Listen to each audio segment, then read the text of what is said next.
আজ হলো নীলষষ্ঠীর পরের দিন। তো পরের দিনে অনেকেই যারা নীলষষ্ঠী পুজো করো, মানে আমি যেরকম করি, তো ওই পরের দিনকে আমডাল আর তেতো খেতে হয়। তো অনেকেই তেতো মানে অনেকে গিমা শাক খায়, অনেকে অনেক কিছু খায়, জানি না, গিমা শাকটাই বোধহয় মেন থাকে, বাট আমার গিমা শাকটা খাওয়া হয় না। বাট আমি তেতো যে কোনো কিছু খাই, যেমন আমাদের আজকে উস্তেটা হয়েছে, তো আমি উস্তে ভাজা করব, আর সাথে টক ডাল আর বেগুন ভাজা করব। তো আজকে বেসিক্যালি যেটা হয়েছে সেটা তোমাদের দেখাচ্ছি। তো এখানে আমডাল করবো বলে আমটাকে একটু ভেজে নিচ্ছে আর শুকনো লঙ্কা ফোড়ন দিয়েছি।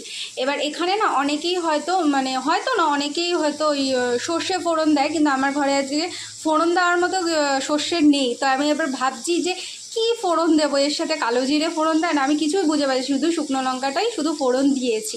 তো তোমরা আমাকে একটু বলো যে আমডালের সাথে আর কি কি ফোড়নে দেওয়া যায়, মানে কি ফোড়নে দিতে পারে, অবশ্য করে কমেন্টে জানাও। আর কারা কারা নীলষষ্ঠী মানে পুজোর পরের দিনকে এই আমডাল আর তেতো খাও, সেটা অবশ্যই কমেন্টে করে জানাও। টাটা।